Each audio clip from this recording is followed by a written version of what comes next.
intermediary, as I told you, between the previous Roman conqueror, who had fought with Caesar, what was his name? Pompey,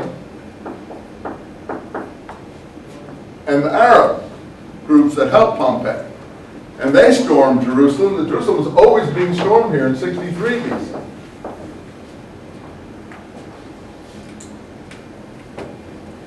And Antipater was instrumental, became the first Roman governor of Palestine under the new regime. When again, the Romans at that time slaughtered everybody, particularly pious priests who were opposing them. Josephus tells you that the Romans who stormed the temple at 63 BC were awestruck by the fact that the pious priests in the temple went about their sacrifice ceremonies and other duties in the temple as serenely as if there was nothing happening, and were cut down at the altar by the Roman troops. But he also adds that more people were cut down by the group of the opposite opposing faction who supported the Roman assault on Jerusalem. What party was that? Pharisees. The Pharisees always supported Roman power in Palestine. Now, Rabbinic Judaism hasn't got a clue about this. You speak to rabbis, they don't know what you're talking about. And so you say, well, what, you're going to be there? No, it's just like speaking to people in other religious groups. They have their own agenda, and certain things don't interest them. A few may know, but most do not. Some are well-read, others are not. In universities, we do different things. We don't have a pastoral agenda here. I'm not trying to give you spiritual advice for your life. I have an intellectual agenda, yes. So Herod, the Pharisees, are always supporting Herod. And he rewarded them by making them the principal party, because they were the party of peace with the Romans. Well, that's not how the Gospels portray them particularly, although in a way they do. Because why are they hectoring teachers like Jesus? If they really are indeed hectoring, or that's not just a code word, as I argue in my new book to some extent. Why are they hectoring people like Jesus? Well, because they're subversive, insurrectionary types. But who's the popular individual? There the Gospels swing back and forth on that issue. Pharisaic Rabbinic Judaism, which ultimately, after the fall of the temple, is in complete control of Jewish life and history and spiritual tradition, say they are, Pharisees are. But I don't think that is true, because it's clear that the revolutionary parties are the popular parties. We just have to read Josephus or even the Gospels for that matter, and you'll see that the people are invariably supporting the charismatic revolutionary leaders. That's what leads to all these uprisings. That's what leads to all of the trouble. The uprising in 66 AD,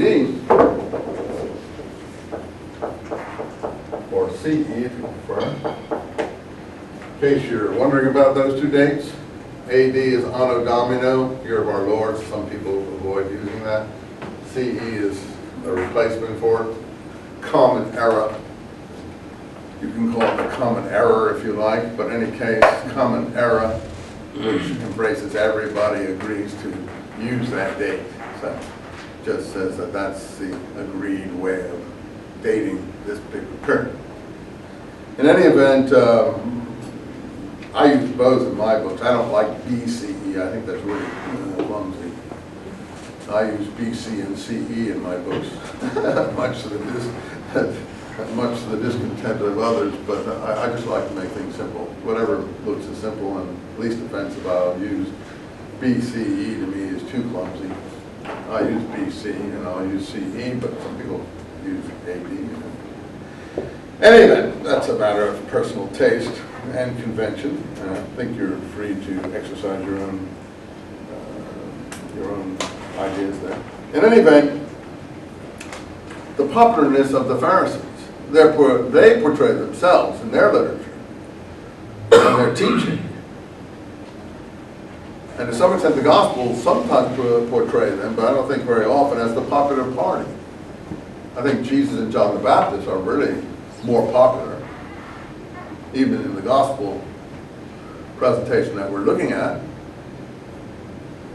But certainly you can say that the revolutionary leaders are the popular leaders. Look, in 37 BC, when Herod arrives with a Roman army, right? Josephus tells, I can't read you this all. Josephus tells you that the Pharisee leaders, Polio and Sameas, who had saved Herod at a previous time when he was on trial in the Sanhedrin for the execution of bandit leaders in Galilee, and then he came in armed and dismissed the Sanhedrin. And the only ones who supported him were Polio and Sameas, and they looked like an approximation of the famous Pharisee teachers. Any of you know Pharisee rabbinic literature? Who are the famous two schools of thought in rabbinic Pharisee literature?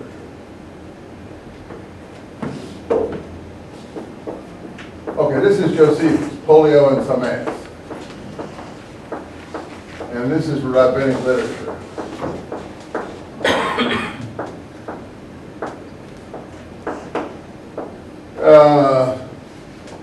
The resemblance is probably too close to be coincidental, the names. We're probably talking about the famous Pharisee teachers Hillel and Shammai, Polio and Sameas. Josephus gives them Greek, Greco-Roman names. So, Polio and Sameas at that time take the typical Pharisee agenda of open the gates to Herod, don't resist Herod, don't resist the Romans. Do the people open the gates to Herod in 37 BC? No. They fight, they resist. So what does that tell you about who's the popular party? The Maccabees were popular, the previous ruling elite priesthood that had taken over in the Hanukkah time in the 160s BC, covered in the Maccabee books and elsewhere, Josephus. So, in 37 BC, who's the popular party still? Well, not the Pharisees. How do I know it? Just by the evidence. Not by the propaganda. The evidence. The people don't follow their advice, so how are they the popular party? Repeatedly, the people don't follow their advice, over and over again. Tax issue. Pay the tax to Caesar. Do the people follow their advice? No. There's resistance. There's revolutionary activity. It's constant struggle. All the way up through the first century.